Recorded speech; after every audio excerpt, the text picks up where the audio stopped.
Good afternoon, everyone. A very, very warm welcome to this very special session. We will talk about the session in a few minutes' time. Let's start, as usual, our ANEI activities with our ANEI anthem. I'll just share a request. I know you are not on video. Please, as usual, we stand for the anthem. Just give me a second. I will share.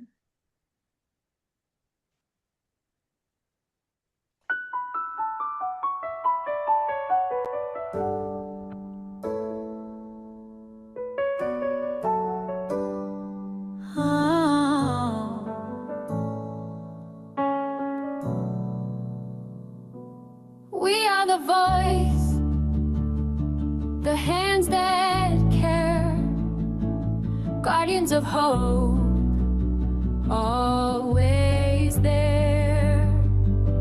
With wisdom and courage, we stand tall, answering the call, serving all.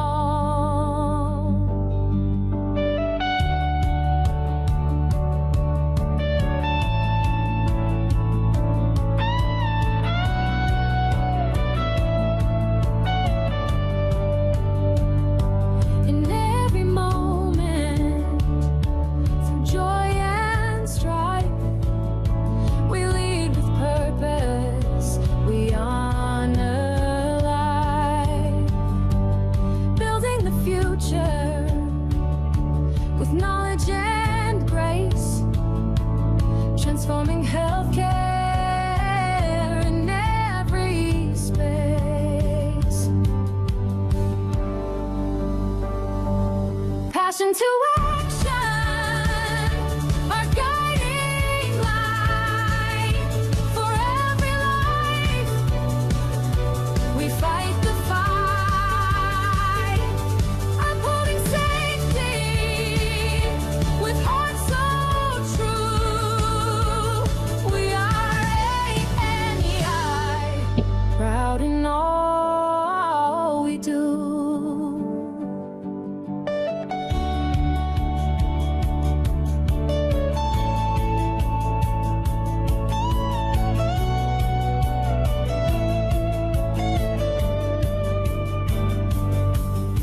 Together we rise, united we lead, planting the seeds for a brighter tomorrow. Together we rise, united we lead, planting the seeds for a brighter tomorrow. ANEI, nurses make the difference to humanity, shaping the future with strength and unity.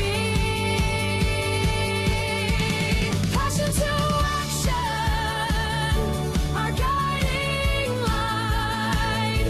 For every life, we fight the fight, upholding safety with hearts so true. We are ANEI, proud in all we do. We are ANEI, proud in all we do.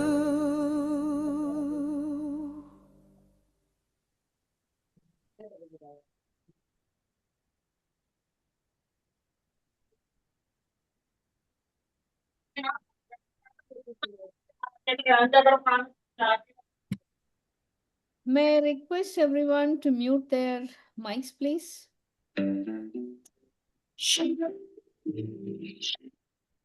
Just a second.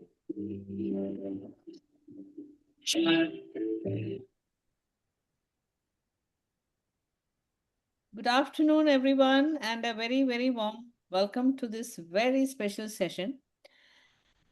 We know that for years we all have been working in hospitals, working with patients, and we are also aware how patients they get lost in systems. I have seen it myself. And many times I think that if I don't belong to the hospital, and when I can get lost in a new system, what could be the predicament of normal patients who go to hospitals every day. So I am very, very proud that we are having this webinar today. My name is Tankam Gomez. I am the founder president of Association of Nurse Executives India, and ANEI in short. Every road leads to patient safety, and I think involving patients is one of the most critical limb of achieving that patient safety. And we are very proud, and he is collaborating with Patients for Patient Safety. And we have none other than Madam Nadira Chaturvedi.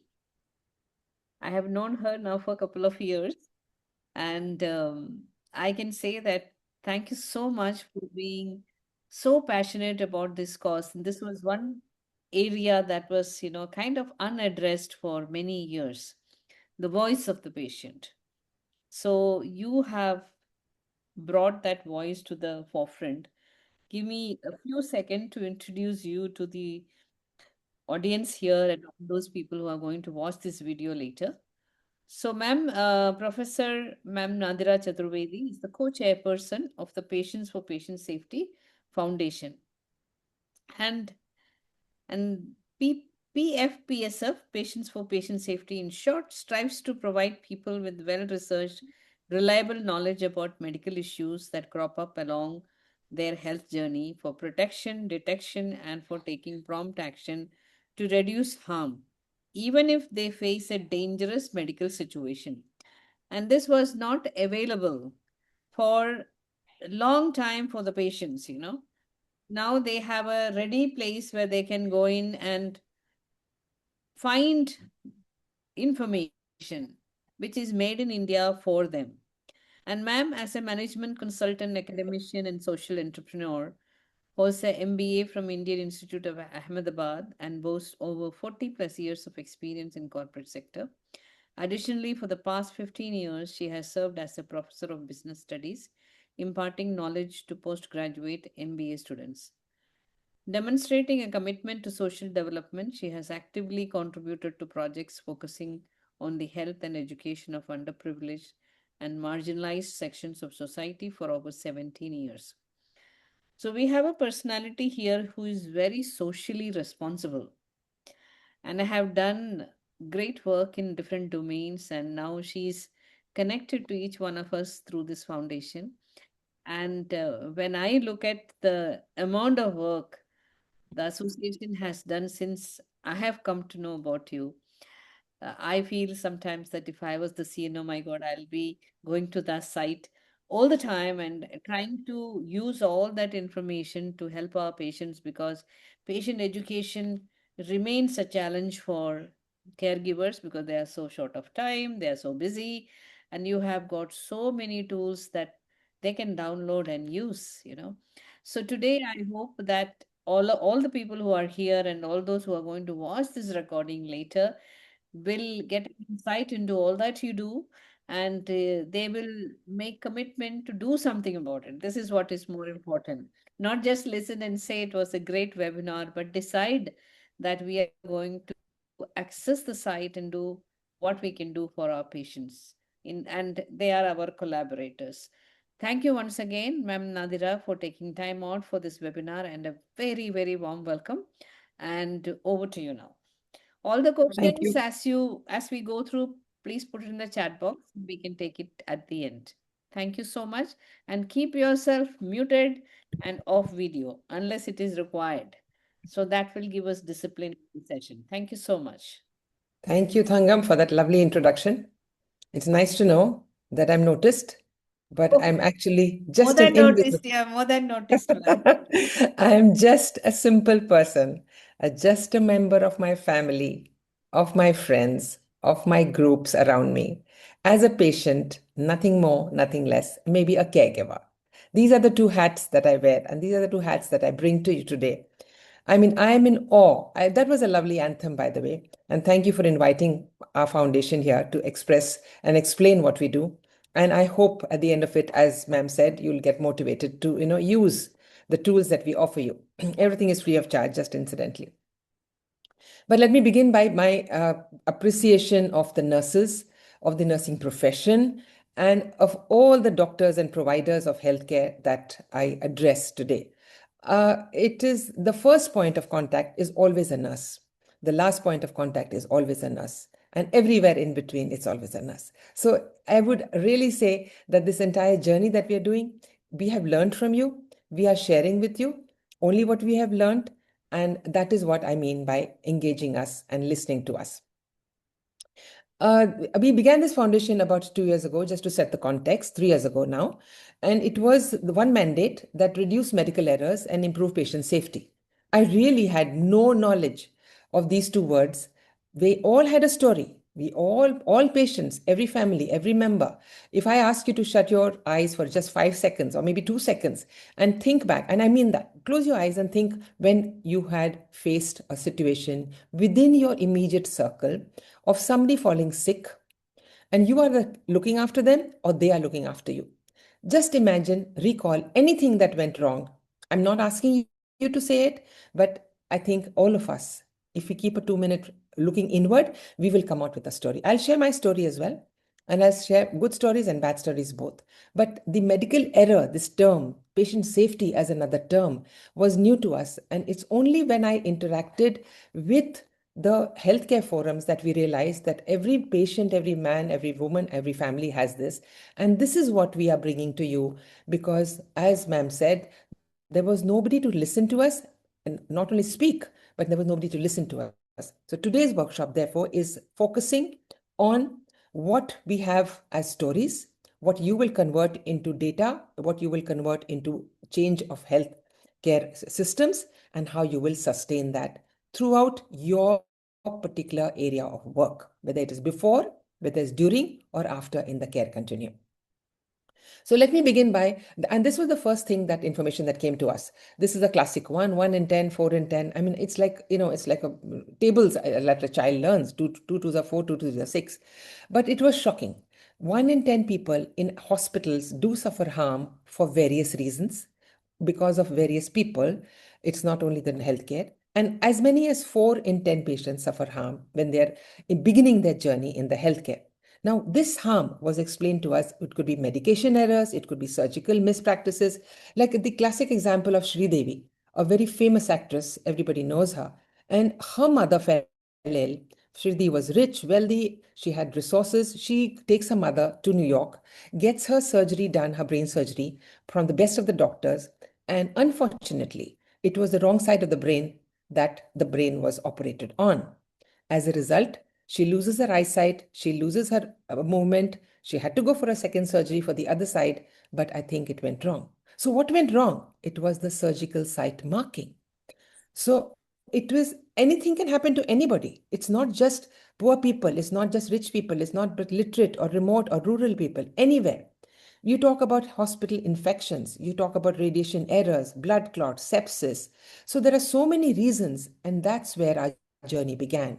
We began to relate, to collate stories of harm, and who does it? Why does it happen? When I attended my first CAHOCon, the first IPSC programs, I was just flabbergasted at the amount of dedication, sincerity. And each time I've attended a session by the nurses, particularly Annie or anybody, every year, and I'm impressed that research is happening, improvements are happening, even NABH accreditation standards are changing, and yet harm happens.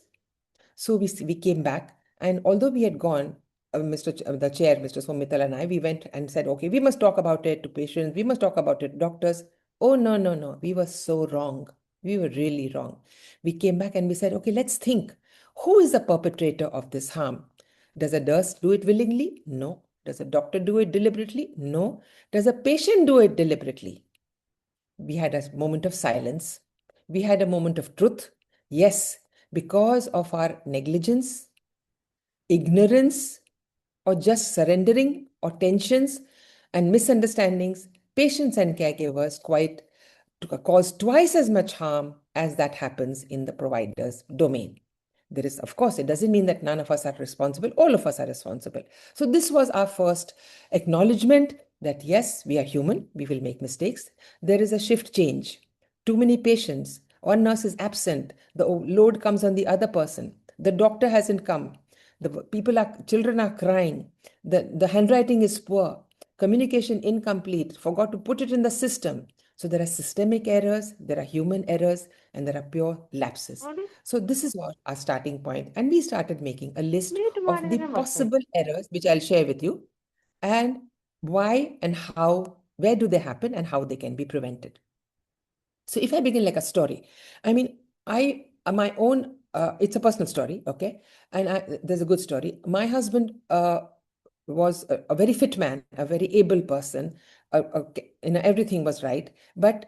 And he went to the dentist again and again. The dentist, for 15 years, he was going. For the last 2 years, he was suffering pain in his teeth. It's a family problem. We said, okay, fine, no problem. And we went back and forth, painkillers, extractions, etc. Ultimately, after 2 years, it was discovered it was stage 4 mandibular cancer. Now, who was at fault? Both. The system as well as, I would take partial blame. Should I have gone to somebody else? I don't know. But these are the questions that come to our mind as a patient when I am not getting cured, when my first symptoms are poor. I don't even know whether it is serious. I'm giving the same example. When my husband is to complain about spicy food or feeling burning in his mouth, I said, okay, you go to Kerala and you have that lovely food. You don't grumble. You come home and even if I put a little pinch of salt extra or a pinch of chili extra, you grumble. So I did not take those symptoms seriously. And the same thing happens when you go to doctors. Is the diagnosis correct? No, no, no, no. This cannot happen to me. Why are you doing so many tests? I just did an MRI. Why do I need a CAT scan? No. I said, they're just making money. And I don't even know when my last CT was done. I don't know when my last preventive health checkup was done. I just think everything is expensive. The system is all wrong and it's only commerce, commerce, commerce. So I don't get answers to the questions. And this leads me more emotional stress, more sickness, and the disease keeps quietly but surely advancing. Somebody has to answer these questions. There is nobody right now who answers these questions. So we began to collate these. And in our website, we have something called infrequently asked questions. But somebody can give the answers. If I don't get an answer, what happens? Let's see. So then again, we went back to our own thought processes.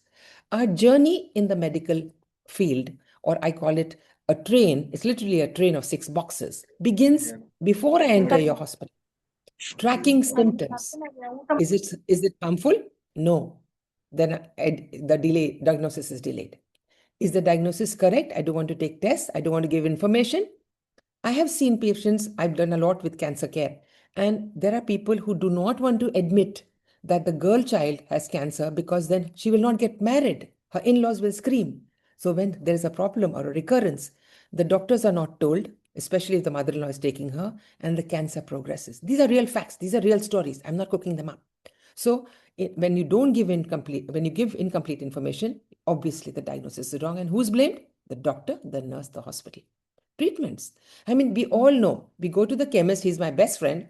I tell him I have a stomach ache. I have a gas problem. I have loosies. He gives me some medicines, not realizing I might be on some other medication. End result, doesn't work, may not work. It's unsatisfactory at best. My fever comes down, I leave it. But then I have a fever again. And I say, doctor did not give me the right medicine. So all these things, including the post-care or the preventive choices, are purely harm done because nobody answered my questions, nobody explained to me. And this is what I'm talking about: patient engagement, patient education. End results, we expect a lot. We expect that the nurse is kind to us. We expect that she tells us everything. We expect the doctor to explain what's wrong with my heart. I want all my information. I want the dignity. I want everything. And it's particularly the bottom right hand, if I draw your attention to coordination of care. This is a very, very tough one for you, for us, and as a family. My sister has lupus. She's got paralysis. She's got heart, and now she's got cancer for the last 4 years and she's bedridden. Getting the 4 specialists together in her hospital, she's in Bombay, is a nightmare for her son. But who's to blame? And then I have 2 sisters who are doctors. They call up from America and they want to talk to the doctor again. So the coordination, not just of the specialists, but the coordination of the caregivers is another nightmare for the nurses. So the point I'm trying to make is errors happen. Errors happen for various reasons, and errors happen because both of us. Is there a solution? Or shall we just blame each other, build, a trust deficit? I think the answer to us in our foundation is creating awareness among people, among ordinary citizens. We are not dumb, we are smart because our body matters to us, our family, our loved ones matter to us. So if someone created better awareness, better education, better information, if somebody really engaged with us, then we would do all these things and help each other. And I don't mean that you don't have empathy. It's not sympathy. I mean a deeper. I mean, I have a 16-year-old, 17-year-old granddaughter. And I tell her, clean the room, keep your room well, eat in time, drink your milk. She doesn't do anything. She's at an age when she wants to deny me. But if I tell her why, not what, I mean, why I should do it or why you should do it, immediately she comes on board. So the reason behind it is as important as the action. So if you tell me that I keep a systematic records in a chronological order, not just one episode at a time, I got my insurance, it's done, I've lost my files, I've lost my bills, done, until my next episode. Because in our body, every episode is connected. It's a chain, it's a necklace. And the doctors and the nurses want that. Do you all have time to gather the history, which I myself don't know? I don't think so. But if I was an aware patient, I would start by keeping my records, tracking my symptoms, and end until I give you the feedback so that it gets better with every circle, every cycle. This is what our foundation is doing. And this is where you are trying. And as nurses, because you're the first point of, I know everything is a funnel. Anybody does anything wrong, I find the nurse is blamed. I mean, it was, it's natural because you spend much more time than a doctor. It's true. And but you have problems as well, and we have problems as well. Your problems are where there are too many patients, too many languages, too many differences in literacy levels. I mean, you mentioned United, you are proud of your work. I heard your anthem beautifully, right? You want to do things better, brighter for the future, and you're trying. But there is a difference. This is where the difference comes. I don't mean to blame, please, but this is where we are trying to identify the problems so that we can solve the problems. When you tell me I have a carcinoma or a Hodgkin's lymphoma or a non-Hodgkin's lymphoma or a myeloma, I mean, it's Greek and Latin to me. You tell me I have cancer, I understand. You tell me it's a cardiac arrest, it's a heart attack, it's a heart failure, makes no sense to me at all. You tell me your heart is failing, I can understand. So there is certain languages that you speak, which you need to speak. Your taxonomy is different from my taxonomy. So the medical jargon, the rushed communication, the assumption that I know all the medical terms is wrong. On the other hand, when you talk to me, I already overlaid with anxiety and fears, and it's a boon, but it's also a bad thing. The internet, Dr. Google comes to my rescue, and now there's artificial intelligence as another, perpetrator there. Information overload, but it's misinformation overload, according to me. So there are so many reasons why we need to simplify, clarify, and make something complex and decomplex the whole system. That's where we come in. That's where you can use our work, and that's where you don't have time, but we are here to offer our services because we understand the mindset of a patient. We understand where we are coming from, why we need the answers, and you are the one who will give it to us, but you can take it straight from us. So what Patient Safety Foundation does is we begin, as I mentioned the train, we begin with the symptom journey. We highlight the risks and the causes. Even while we are in the hospital, we tell you what can go wrong, and we give you actionable tips. So Thangam ma'am was right. It's not just information for the sake of information or gathering a certificate. No, it is something that we can do about it. And the most important point in our work is what can a patient or a family member or a caretaker do, not only the healthcare worker. You will do it because that's your job, but I have to participate, and the partnership between providers and people who receive care is where we come. That's why I'm not talking about rights and responsibilities. I'm talking of the role that we need to play. So the keyword role is higher to me than rights and responsibilities. Okay, so that's where we are, and this is where our system works. So how does it work? Why does it work? Where does it work is what the next part is going to be about. And people trust us. We began our outreach. We do various things. We do text, videos, audios, webinars. Our posters are very, people like it because it's simple. We have translated into 11 national languages, and we give it in every form: websites, social media, on your WhatsApp, in your web, everywhere. Okay, so it's easy, it's trustworthy because we always verify it. What we do not give is clinical advice. We do not step over your toes. I won't say take this 625 mg antibiotic. I won't say go and take that 1.5 saline. No. But I will say, if you don't do it, what will happen? And this is just to illustrate. This is some of the things that I would do. I'm sharing with you just an example. Okay. There's a lot of work now happening on digital screens. We are all doing that. Okay. But people are having trouble. People don't listen. But if I give you a lecture, nobody's going to listen. But if you put up a poster in the children's room, in the children's ward, how to sit, how to protect your eyes, we are accepting reality and not blinking it. There's so much about dog bites. There's so much about 3 and 5 injections. It might be better if you actually prevent it. So this is just an illustrative, but as we go along, I'll take you further into that. So, this was just to illustrate. So what we are doing, therefore, we are bridging the gap between patient and providers. Let me give you another story. Again, a real one. This was 19 years ago, almost, 18 and a half. This was my second day of my 6th chemo. I myself am a cancer survivor. It came unexpectedly, no warning, healthy, happy young lady, 2 children, great job, everything.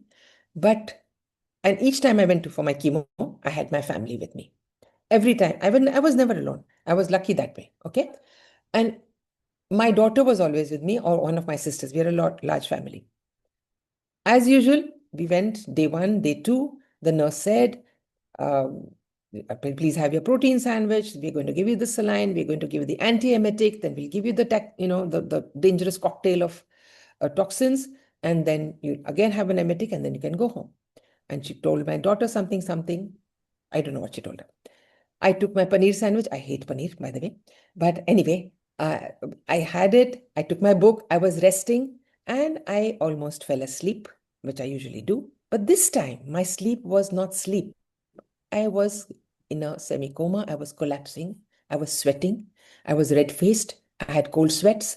I was shivering, and the book fell from my hand. Obviously, I didn't know all this. My daughter told me this later. My daughter rang the bell. The nurse came. There was no doctor on call. There was a huge seminar going on. All the 100+ doctors in a large, excellent hospital were in that big seminar hall. The nurse immediately brought a life-saving kit. She injected me with something. She discontinued the saline that was going into my body, and she revived me. It was that angel. It was that nurse because of whom I'm sitting here today and talking to you all. I don't remember her name.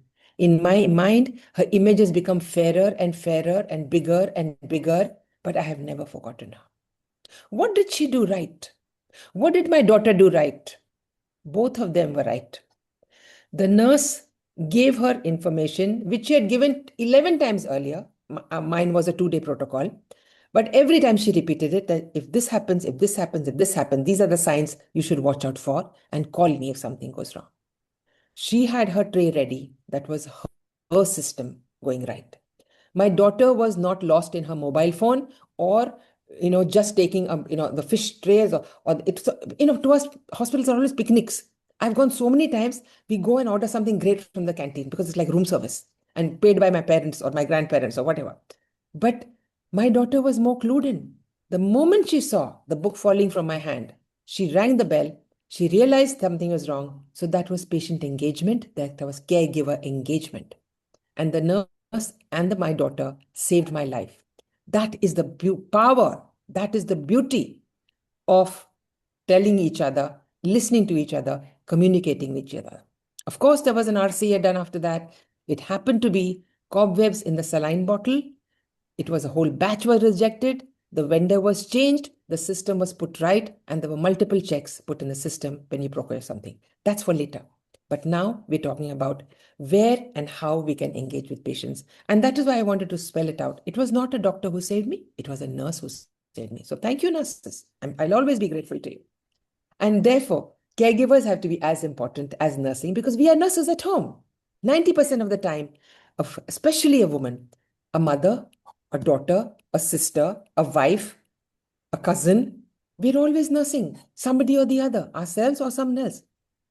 So whether we are in outpatient care, whether we are in inpatient care, or whether we are in home care and follow-through care, I think 90% of our work depends on this. So this is a chart for engagement. I'll be more specific as we go along in each stage. And in our foundation, we have created a tool, we have created designs, we have created patient education, ready-made material, simple, easy, attractive to follow in multiple languages, which you as a nurse, which you as a delivery of carer can do anytime and also give it to us. So there are two advantages here. One is you will learn, one is I will learn. Together we will learn. In your anthem, multiple times you said together, multiple times you said unity, multiple times you said, brighter, and these words were used. And you want to make a difference. Let's make the difference now. So I'm taking the outpatient, okay? I'm coming back to another example. A literate, qualified, clever person in our friend circle has a indigestion problem. Okay, we all eat outside, we all have indigestion, we all take a medicine, we take khichdi, we take a lemon juice, we simplify life, we get better. This person did not get better. 1 month, 2 months, 3 months, 6 months. They changed their diet, they changed the water, they changed their country. They came back to India, didn't go. Ultimately, finally, it was colorectal cancer. Why? Because they did not tell the doctor about all the symptoms. They hid it. So when I come in an OPD or my first consultation and I call up a random hospital and I say, I want an appointment, I don't even know whom I have to meet. I don't, honestly. I mean, my daughter recently, last year, it's almost 11 months now, she woke up one morning, she had a severe backache. Later on, we knew it was a slip disc, but it took us 3 months to know it. So we asked and they said, okay, go to see the physician, the orthopedic, the spine specialist, the nerve specialist. I don't know. I don't go there. Ultimately, somebody explained to us that you got to go step by step. So when I do this is a whole circle which keeps repeating. I call up, I come to the hospital. Somebody has to tell me which doctor to see. The doctor says, go and take this test. I take the test. I go back to the doctor and sometimes I vanish. Believe me, I vanish because I feel nothing's wrong with my reports. I can read them, but I can't read them. The doctor can connect the dots. The nurse can connect the things. I can just see one thing. They can see the whole picture. And I go for a review or I don't go for the review and I follow. So these are the points in the pathway where we need each other's help, where we make errors as patients, caregivers, and you can also make a slip up because you're overloaded. Therefore, at the very first call, if somebody at the registration desk tells me, are you a member, ma'am? Do you have an ID? Do you have a number? Sometimes I have 3-4 people in my phone number, so I have to bring different IDs. Bring an attendant. Where shall I come? I end up going in the emergency because there's no queue there. In the front desk, there is a queue, but that's wrong. That's wrong of me. So you have to tell me, are you giving me a time? I know the doctor will always be late, so I come late and then I blame the doctor. Okay. So whether it's an online appointment, whether it is a walk-in or whether it is an emergency situation, I need to carry my medical history. I need to carry my notes. I need to be accurate. I need to be honest. And you need to explain to me the value because earlier a doctor used to have 20 minutes to take a history. Now the doctor has 3 minutes and 70% of the work is done by the technicians, by the machines and the diagnostic lab.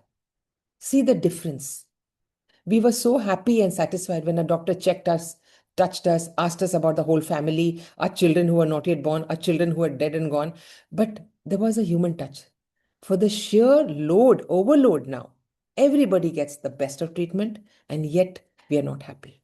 We are not trusting each other, we are not telling each other, and we are unhappy with each other because of the low engagement, the dropping engagement. Even now, whom do you think I prefer to go to? Why do we prefer nurses? Because at least they talk to us, they listen to us, they touch us, they feel us, they feed us, they give us medicines. Doctor doesn't have the time, but a nurse has to help the doctor. If a nurse did all this before I met the doctor, I think it would help both of us, all of us. I would be less tense, right? So maybe a may I help you desk, a queue management. Sometimes I'm sitting in the OPD and somebody just walks past, enters the doctor's room because either they know the doctor or they're bringing a report which was left out. But as a patient in the waiting queue, I get upset. Why are they taking them? This is not a good hospital. There's nepotism here. So if you only put up a chart, the second last bullet on the left side, updating patients on real times. If the doctor is late, please tell us.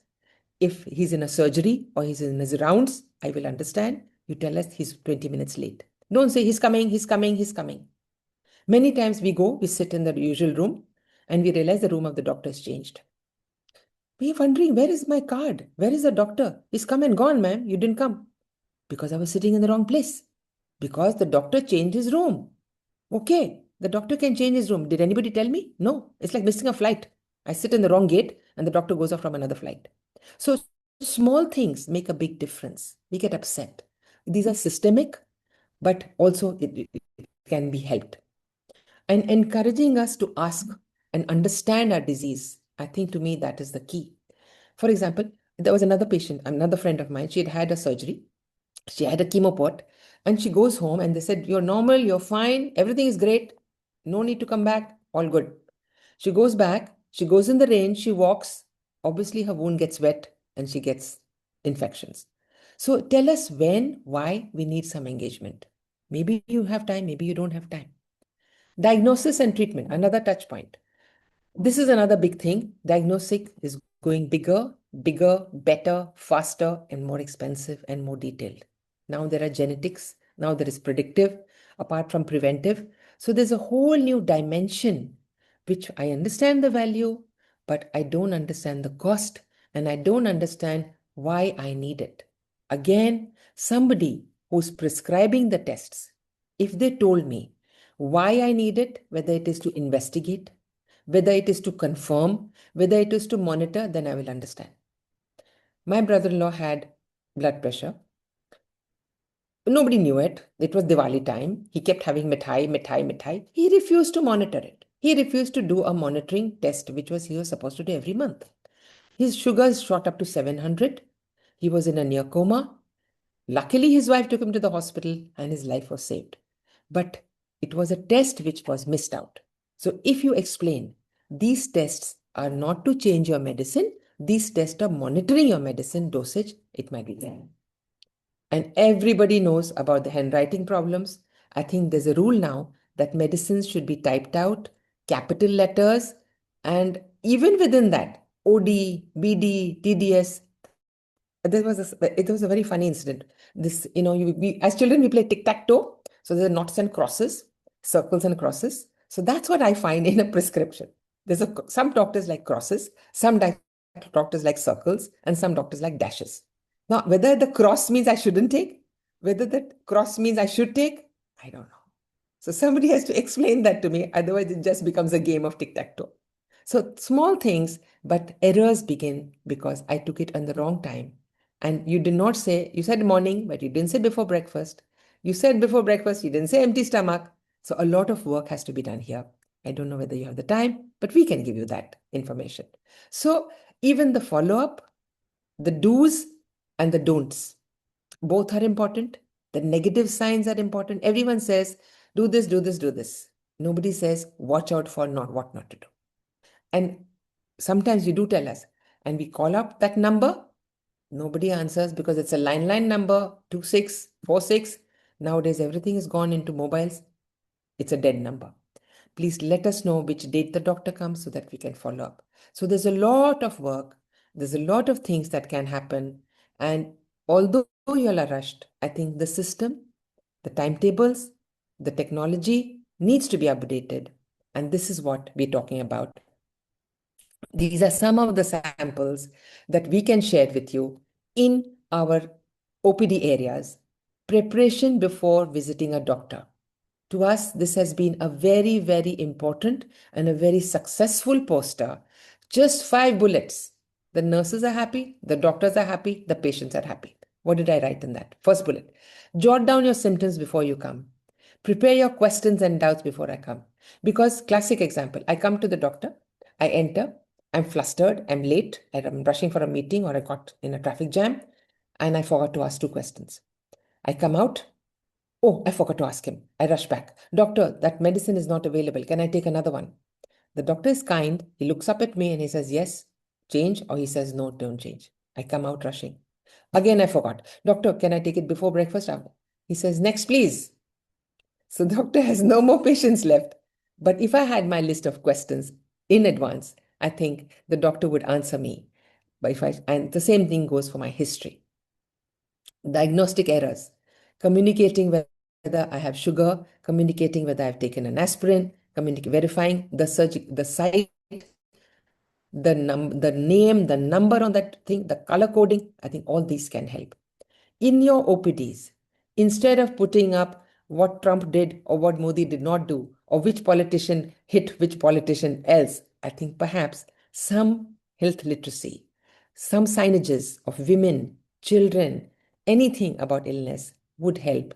Not just promoting a new doctor that joined you, I don't mean that, but age-wise symptoms, pain-wise symptoms. I think these things would bring your hospital a better light, better loyalty, and more respect. And without taxing the nurses or the doctors. This is what we are creating. Similarly, in the inpatient, I think you got much more time, right? Right from the admission, insurance, ward timings, at least 3 days somebody stays, 3 to 7 days, 9 days. The checkups, which are done every day, the checkups which are done periodical. It could be surgical, it could be pre-surgery, pre-anesthesia, it could be post, and of course at recovery and discharge. So there are lots of times here, there's lots available, and this is where you are strained the most. Now take for example, in a ward, all right, I'm giving you a scenario. Most of the work is done by nurses, the doctor comes for his round, goes back. Imagine a ward with 4 patients, 5 patients. One bed is empty. I love that bed because it's next to the window, so I change my bed. Another bed, the caregiver is very, very smart, clued in, noticing everything that's happening and not happening. A third patient is very clueless, no attendant, just sits quietly. And in comes the 4th patient who's critical, just coming in from a major surgery and a recovery room. 4 different scenarios, okay? The nurse comes rushing in, she needs time. If the nurse had engaged with the clued in caregiver in the ward, number 3, that person would be attentive to his own patient. That person can take care of the person who's silent. It's dangerous when people do not talk. I think to me that's more danger than talking. So that the nurse's time can go to the person who's critical. The 4th patient who's a hypochondriac who comes there only because it's a social life, I think the clued in caregiver can take. So by engaging even with 1/4 of the people as caregivers, nurses can save 100% of their time. These are real scenarios. And again, the same thing, right from filling the form of the admission to the insurance counseling. This is a great, we always fight here when we get the bill. When we admit, we said, oh, I'm ECH, I'm entitled to a big room and I'm going to take the best of the rooms. So I take the room. I don't realize that there's a multiplier on the consultant's billing, on the anesthesia, on the OT, on everybody who visits me. And when the bill comes, I say, but I didn't ask for this, but I didn't pay for this. I only pay for the room. But that's not how the hospital systems work. And then I get into a fight. Or cashless, cash claim, advance, eligibility. So I think an insurance counseling and a financial counseling before I enter is more important than fighting at the end of it. So I think all these things must be put up, even if we have the right to engage. The ward, as I mentioned, is the orientation of the ward. Very few nurses have done this. I bring food from outside. Always I hide it in my purse. I'm admitting it because I don't like hospital food. But that's wrong. I may give it to the patient. I may bring infection into the hospital. So you need to tell me why, not just the money saving. It's not about the money always. It's not about the taste always, but it's about the that's why you don't allow flowers. So the rules, when people can come, when visitors should go, where is the waste disposal, why I should be, clean, including hygienes. Many times I've seen on the bedside table, there's a glass, there's a water bottle, there is an sanitizer at the foot of the bed. And I know my mother-in-law always carried back the tissues and the extra sanitizer and the extra thermometer and the extra. She said, we've paid for it. I know we've paid for it, but we also paid for it to use it. And she would never use it there because she'd always get it back home. But that sanitizer on the foot of the bed is so that you clean your hand each time you touch a glass, the bathroom, the door handle, the mug, or the patient or the patient's IV. So hygiene, and if you don't do it, you end up with hospital-acquired infections. I mentioned about the surgical site marking. It was tragic, but it's true. I'll bring here the Martha's rule. I think all of you know Martha's rule, or the new thing. A little girl called Martha kept saying she's not well, not well, not well. All the medicines were fine. The doctors were happy with the reports, the tests, but she was unwell until she felt really, really sick. And from that came the rule that a patient is always right. In management, we have this jargon, customer is always right. And I think the patient is always right. Asking them how they feel, believing them that they feel uncomfortable, finding the cause that they're uncomfortable, or at least reporting that cause and seeking another opinion, I think will change healthcare remarkably by involving the patients. As Thangam said, that involving the voice of the patient is what you do. All you have to do is listen and report. You don't have to do anything more. During recovery, during discharge, oh my God, discharge, another pain point. I'm sure all of you would agree that we are miserable because of the discharge processes. We are miserable at the discharge timings. I'll give you another real example here. My husband was in the hospital for 9 days. Major surgery after his whatever facial thing happened. We were coming back home, and I was flustered. It was tension in the house. There was the dirty clothes had piled up, the kitchen had piled up. There was not too much domestic help, and I get this list from the dietitian because he was on a Riles tube. Give this, give this, give this, and the dietitian goes away because it was 5 o'clock. She went away, and it was almost 7 o'clock. So I come back home. I put the Riles tube in place. I had brought 2 G bags, and she had said, give dal chawal. I came back. I cooked dal chawal. You know how I cooked it? Like I cook it normally. Big, thick, lumpy khichdi. I tried to put it in the G bag. It wouldn't budge an inch, a millimeter. Nothing went in the tube. It was too thick, too dense. I was panicking. I had to give him medicines. I cannot give him on an empty stomach. It was already 3 hours since we'd left the hospital. He was on a 2-hourly medication routine. I ultimately threw that G bag. Luckily, I always buy 2. I just took protein powder, mixed it with milk, and I gave it to him. Because nobody told me the consistency of the food that goes into the G bag. Nobody tells me how often I should clean it. Nobody tells me how often I should change the catheter. Nobody tells me how often I should throw the urine that gathers in that bag. So there's lots of stuff that happens at discharge. Perhaps a suggestion, a practical suggestion, start teaching the caregiver 1 day before the discharge timing. You all know tomorrow is discharge. All of y'all know. Y'all are smarter than us. And don't just tell us, do the teach back method. Tell us what can go wrong, not just what goes right. Tell us how to do it. And there are checklists. Share those checklists with us. So when we go back home, don't ask us how we are. This is another great one, feedback. Oh my goodness. The moment I come, there's a feedback nurse, black suit, high heels, tick tock, tick tock, tick tock. She's come from the PR section. She's come from the front desk. Ma'am, everything all right? The nurse is trying to find my vein, which has gone lost. She's given me 3 pricks. Then she calls the senior nurse, who's so expert that in 1 prick she gets through. I'm worried because something is going to start. And I just tell her, yes, everything is fine, go. Why? Because I wanted to get lost, not because everything is fine. So she says 5 upon 5. What is that score called? You call it something, NOS or something, right? And she gives a great review. It's hardly a great review. I go back home and I backbite her on the social media when I finally get time. So follow up, feedback are not the same thing. Ask me when I've calmed down. Don't ask me when I'm near the nursing station, because there's chaos always there. Because the files are coming, the doctors are coming, the reports are coming, they have to write down, they have to give medicines. Let me go. I choose the furthest corner away from the nurses. Furthest, because it's quieter there. And that's when you can ask me for the follow-up. So call me 2 days later, call me 7 days later, I'll be much better. So there's lots to be done. And this is some of the things that we created from our own experiences and from our own mistakes. All that we've done is both mistakes from us and there, and these are learning from the examples. See the center one. Discharge checklist. This is for the patient, not for the nurse. This is for the patient. Did I receive the discharge summary?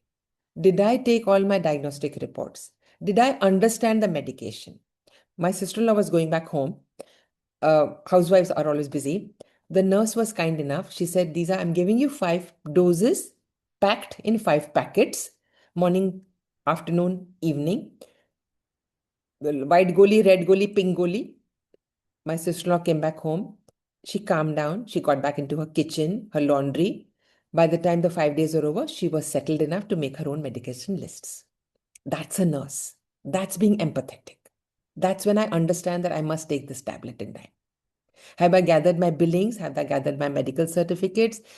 Have I gathered the emergency numbers? So this checklist will help the nurse that, okay, even the patient has understood. This is what we call two-way communication. Falls. I believe it's a huge crisis in hospitals as well as in, at homes. So we have created these simple charts and these simple tools. Call, don't fall. I think I should change the heading. All of you can do that. Call, don't fall. Okay, let's just rename that. And call the call bell. No, I want to get up in the night because I don't want to disturb my child who's sitting next to me. And I get up, I slip because my sensorium is compromised. Boom. The first problem is one side, the second problem starts. Similarly, we've done for medication safety. So there are lots more posters. There are hundreds of them, but I'm just giving you examples where you can use which one. I've already explained. Your care doesn't finish in the hospital. This is a misnomer. Your care begins when I'm discharged, because that's where patients come in. That's where caregivers come in, and that's where problems happen. So please include this in your care continuum. It is not over when I leave your gate. There is another 90% beginning when I leave your gate. Explain to me post-hospitalization care, whether it is PT or whether it is yoga or whether it is medication, rest or recovery. Explain to me my diabetes care, my heart care, my cholesterol care, my obesity care. Explain to me how elderlies can prevent becoming worse or at least maintain a quality of life. Palliative and end-of-life care, symptomatic care. You cannot cure, but you can care. So these are real things that we are propagating to be included, including in the accreditation standards, including in the care standards, delivery, as well as providing us. Okay, so there's lots here. Some more material, just for examples, just sharing that with you quickly. Preventing falls at home, emergency, ice charts, etc., etc. So just to summarize, take a breather. Why should you look at this? What is it? Nurse leaders, NLPE program, inpatient empowerment. You are the leaders. Annie is a leader. Each of you is a leader. You are the link. It matters because you're the link between the healthcare system and the home care system. The communication gaps, the mistrust, the harm, it all falls through. So you focus on strengthening your voice. You focus on transforming care. You've mentioned it in your anthem. You need to transform with 3 things: education, engagement, 2 things, and empowerment. Education, engagement, and empowerment. It benefits you personally, it benefits you professionally, both. As a leader, as an individual, your attrition will be less. Your pride, you mentioned in your caption, proud of what we do. Be proud of what we do. we do with this. Be confident. Your stress will come down. The trust in the system goes up. Your effectiveness, your health outcomes will come in. For this, we are offering you tools, which ma'am has said. We've got ready-made tools. We can send you copies. If all of you, one request, please send us separately on the email address. I can provide that, or the phone number, your hospital name or the CEO or the address. We'll courier a free of charge copy, a printed copy of our toolkit, where we have touch points, where we have patient education samples, and we also have a suggestion of how to use and how to disseminate it. These are available on our website, but we can send you hard copies as well. So for example, when I meant the touch points, I mean, what I've written up, we see the last column here, errors made by patients. There is, a whole lot of errors. 17 areas have been highlighted where we make errors. But the beauty is the tips to prevent it by healthcare, the tips to prevent it by us. So we're giving you a ready-made, tried and tested. Several hospitals have already used it successfully, and they keep asking us for more and more and more. The second second tool we are offering you is pure education. This is continuously expanding in languages, on multiple topics, in formats, and this is a never-ending thing. Use anything you want, everything you want. It's clear, simple, easy to understand, and attractive to put up. You can put up as charts, you can put up as posters, as flyers, or as QR codes. So how do you disseminate? We've also suggested flexible, variable maps in your hospital, in your care facility, from front desk to admission desk to OPD waiting areas, outside canteens, outside pharmacies, in anything, any footfall areas. Exact locations are given, and you can have, visibility, etc. These are, see, what I was saying was like this. You can have videos on the screens. You can have a QR code in the middle. You can have a poster on the wall. You can put this, please add this to your training and healthcare. We have also created 10 training modules, incidentally, which will be passed now in the KahoCon coming up in April. And a feedback room, mobile-friendly WhatsApp information. You can register with us. It's all free. It's all voluntary. And of course, we've got social media. So we've got this panorama. This is real stuff. This is real people in real hospital, how they're using it successfully. We've got testimonials from CEOs. We've got testimonials from quality experts, research experts, nurses, NGOs, families, and caregivers. There's lots more, but I'm just giving you as a patient, as a QCI, as a KAHO member, as an NGO, as a medical director. So Annie, thank you, Annie, for doing this. You can benefit by putting up our free posters. You can do it by clearing our doubts, improving the understanding, reducing confusion, because that's where problems happen, improving your bedside care, because you have ready-made material, you have more time. There's a standardization. One nurse can tell one patient once. One nurse may tell 10 patients once. One nurse cannot tell 100 patients everything every time. We understand your burden. We appreciate your work. We love you. And therefore, so the last two slides, to sustain it, this is on a bigger level, I understand, but since you're leaders, you can promote this in your CXOs or the CEOs. Patient advisory councils, we've got manuals on this. It is a voluntary combination board of patient representatives and providers of care, including doctors, nurses, irrespective of department or hierarchy, where we identify the chronic problems, we find solutions dispassionately, we address them, and we give it back to the system for continuous improvement. In fact, NABH 6th edition has made it a tool of excellence in their standards, that we should have patient engagement and we should also have patient advisory councils. We're getting there.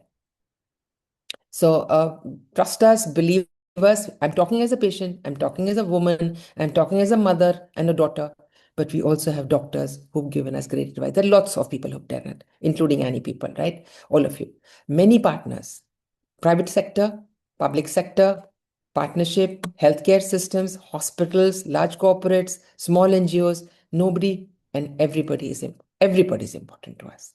So there's more going on. You can take a screenshot of this. This is especially for you nurses.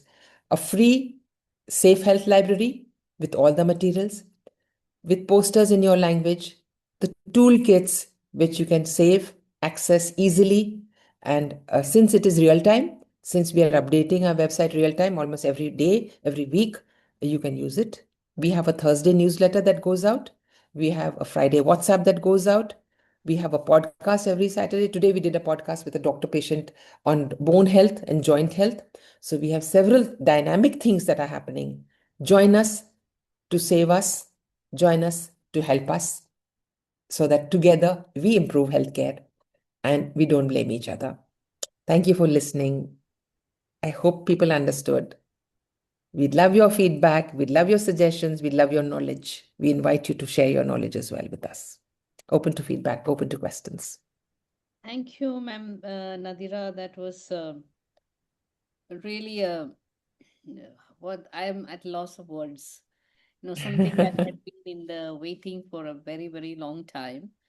And I think any hospital who will not take advantage of all that you have created, I think would be doing injustice to their own services, not to anybody else, because we all are committed to give wholesome Yes, care, which includes patient education, engaging right. them. All of us learned that when we got into the profession, but as you rightly said, because of the quantum of work and you don't get enough time to tell everything Yeah. to every patient. Everywhere. I think it is right time that we should use the tools which are already created available. And as you said, these they should not be treated as small things. They are really big things because all the stories that you told are really true. It can happen with anyone. Just because the right question was not asked or the right answer was not given, they assume a lot of things. So we also have stories, that can, like you Yes, told about your brother-in-law with 700 blood sugar. There are a lot of stories we also have, and we all are trying to do our best to see that how best to educate patient. I think that was a wonderful, wonderful, eye opener to all the people who are here and all the people who are going to look at this recording later. I i endorse that all of us should visit your website and download the tools and use it for the best for the patient. Make patient our partner. It is their body. It is their yes, system. yeah, they know it best. And World Health Organization repeatedly talks about engaging with patients, especially for reducing medication errors. Because Yeah. if they Yes. are aware, at least they will ask question. They will stop us from giving them something wrong. So it's wonderful session. Thank you so much. If anybody has any question, any comment, please come on the screen. You can, come on the video and share your thoughts.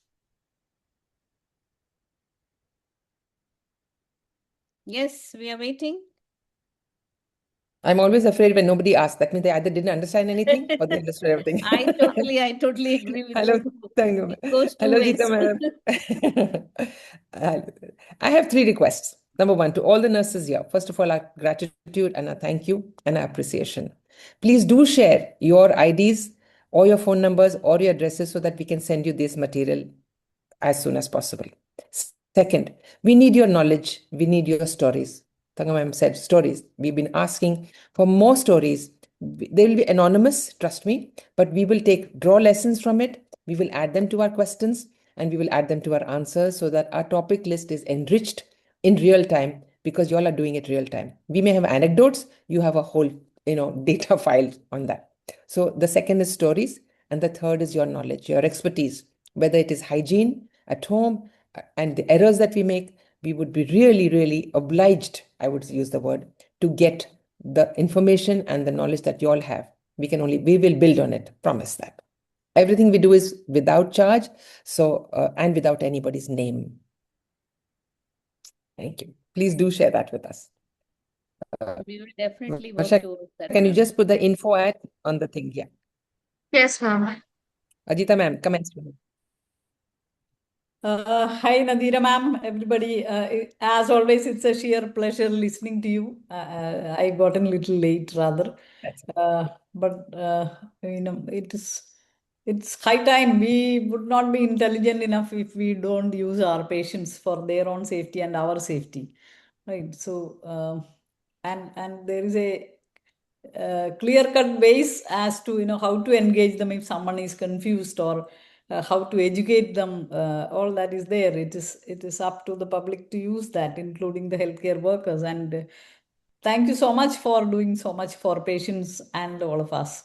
Really appreciate you coming and sharing your experience with us, and I'm sure it will go a long way for the nurses to adopt from this. And I'm sure these materials, if someone uses it effectively, will be making their life much more easier as to how to go about doing various things, and creating visuals and creatives to use that. So great to listen to you, and I'm sure we'll continue to associate. Thank you so much. Thank you.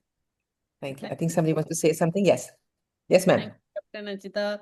I'm having Manipal Hospital. You want to say something on the screen? You're muted. Yes, ma'am. Yeah. Thank you, ma'am. It is am I audible, ma'am? Yes. Yes, yes, you are. Actually, we have to involve the patients from the door to till they leave. It was very nice. We have learnt a lot of inputs, ma'am. Actually already I was a member. I have been getting the Right. mails. Thank you Yeah. for it. And from the organization mail, I will again send it for the Please, teaching please. material. And we're also doing trainings. I'll add two things. We're doing trainings for the nurses separately. We're doing training for the non-technical staff as well. And we can do hospitals. If there is enough audiences, we can repeat this within a hospital group. Because some of you have many beds. I mean, at least 100 people should join. Then we can do a special webinar, for a closed group. I mean, like Asta did it for 500 people. KIMS did it. So people are doing it within the hospitals, and we are available for that. Okay, ma'am. Sure. So We'll even try if our best, sometimes you don't ma'am, want to to join stay as a nurse, connected. from that time, okay? Thank you, Including ma'am. in the patient advice. Thanks a lot. Thank you. Yeah, I think one idea to all the people who are here who are going to watch this video is also that you can schedule, as ma'am told, you can schedule, you can have this room full with nurses and other people, and you can request for a webinar like this, and then Hmm? the the speaker from the Patient Safety Foundation can Okay, come and okay. introduce to all this. Ma'am, are you the only one doing the webinar, or you have others who do the webinar? With me? No, Mr. Somital also does, and we're getting doctors as well now. So we'll be Okay. having that Okay. on specific topics. So apart from that, we're also doing it for the general public. Like this was the healthcare style. We're also doing it for corporates. So every 2 months, we have different topics where anyone can come in. It'll be like open. Anyone can join us. I mean, your sister, your cousin, your nephew, anybody. It doesn't have to be only healthcare providers. So we're trying to reach out to the Anybody who's masses in hospitalized multiple can ways. go and attend the webinar for the Yeah. patients. Okay, great. So thank you everyone, and maybe we'll be having more such webinars on different topics maybe in the future. Thank you for joining, and thanks to the people who are going to watch this recording. And please get in touch, or you can go to the website of Patient Safety Foundation, and you have access to all the tools, as ma'am told. They're all free of cost. So it's just your desire to do something for the patient that is required. Rest all is already made available by the foundation. So, Ma'am Nadira, thank you so much Thank you, for sir. taking Thank you. the time and being with us. And thanks, Varsha, for coordinating and making this happen. And thanks, Sajita, for joining. Thank you, everyone, for being here. Take care. Let's keep. Thank you. Bye-bye. Bye.